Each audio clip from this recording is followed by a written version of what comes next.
Dear student, बहुत बहुत दुआएं, good wishes to all. Today I shall tell you or I shall teach you about sexual reproduction in flowering plant. अब in this heading sexual reproduction in flowering plant में sexual reproduction and flowering plant. अब इसमें बेटा reproduction की definition जानना ज़रूरी. What is reproduction? आमतौर से आप लोगों की क्लास में पूछा जाता है तो आप लोग कह नहीं पाते हैं कि रिप्रोडक्शन क्या है, इधर उधर गोलमाल करते हैं. तो रिप्रोडक्शन को simply we can say reproduction is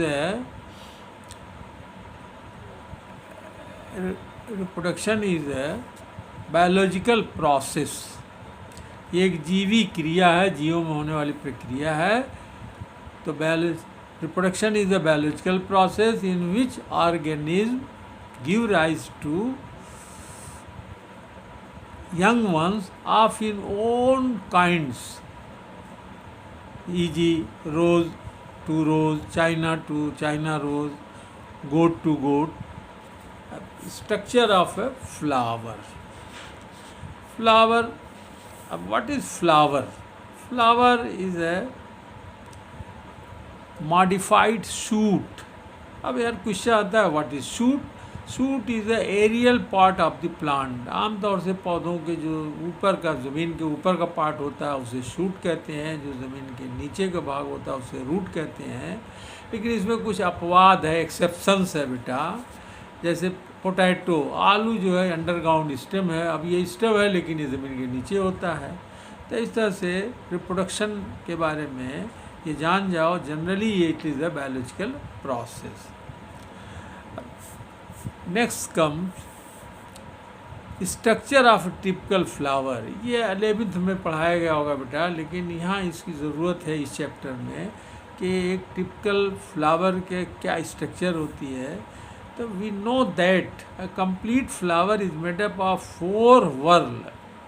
एक पूर्ण पुष्प जो होता है वो 4 चक्रों का बना होता है. इसका मतलब इनकम्प्लीट फ्लावर भी होते हैं. तो मोटे तौर पे ये जान जाओ बेटा कि चारों व्हर्ल, एक complete flower is made of 4 व्हर्ल, 4 चक्रों का बना होता है. अगर किसी प्लांट में एक व्हर्ल एब्सेंट हो, नहीं पाया जाए, तो that flower will be incomplete. तो उसको इनकम्प्लीट कहते हैं. अब we know that a complete flower is made up of 4 whorl. Number 1 calyx, number 2 corolla, number 3 endoecium, number 4 gynoecium.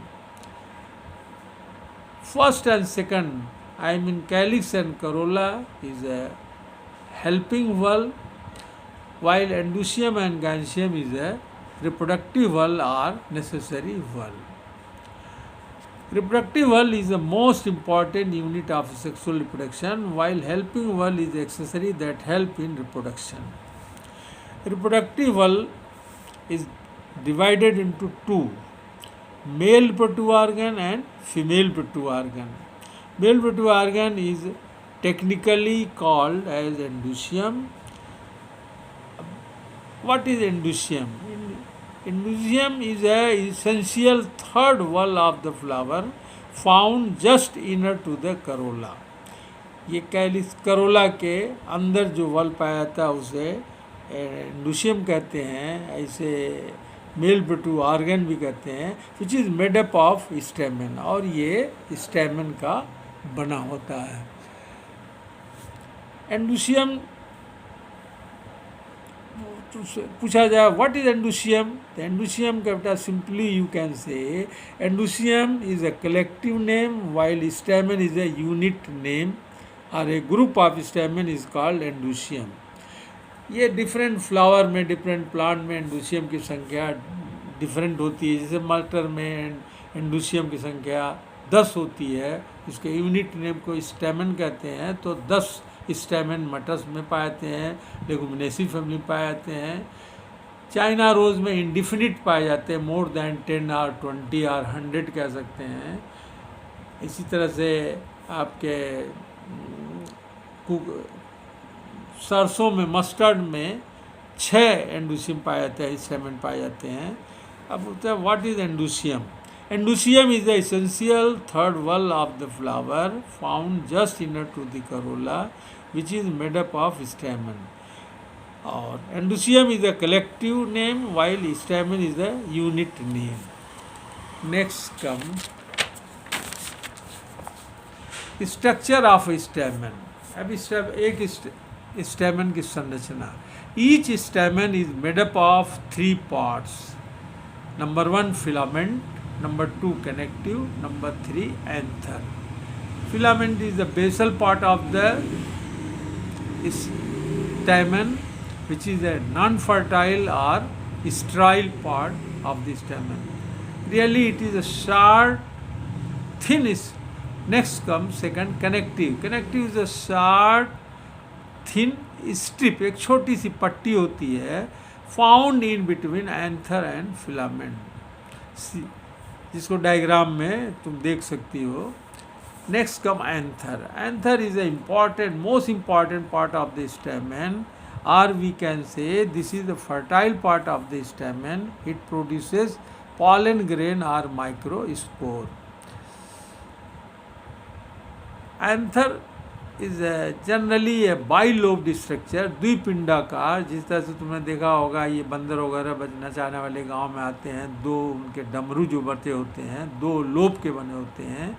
तो उसी तरह से anther is a bilobed structure.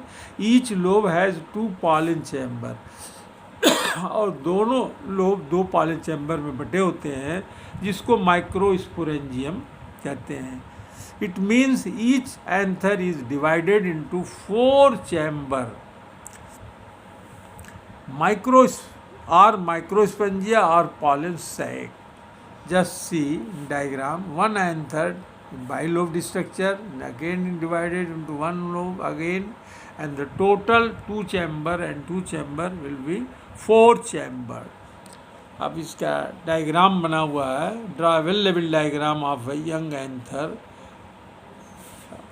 Next comes, we know that anther is a 4-sided or tetragonal. प्रत्येक anther जो होता है 4-sided या tetragonal structure consisting of 4 microsporangia, because it produces a microspore. Microsporangia नाम क्यों रखा गया? क्योंकि इसमें माइक्रोस्पोर बनते हैं, विकसित होते हैं. माइक्रोस्पोर का दूसरा नाम पॉलन ग्रेन है. Structure of a microsporangium. The detailed structure of microsporangium is the study in the form of, by the help of transverse section of a young anther. Microsporangium appears nearly circular in outline, which is generally surrounded by 4 layer. और एक गोल रचना होती है जो 4 layer से घिरी होती है. Outermost layer is called epidermis, next to endothecium, third middle layer, and fourth tapetum. Inner to the tapetum there are found many PMC. PMC, pollen mother cell, or pollen grain producing cell are found. This is all about. Thanks.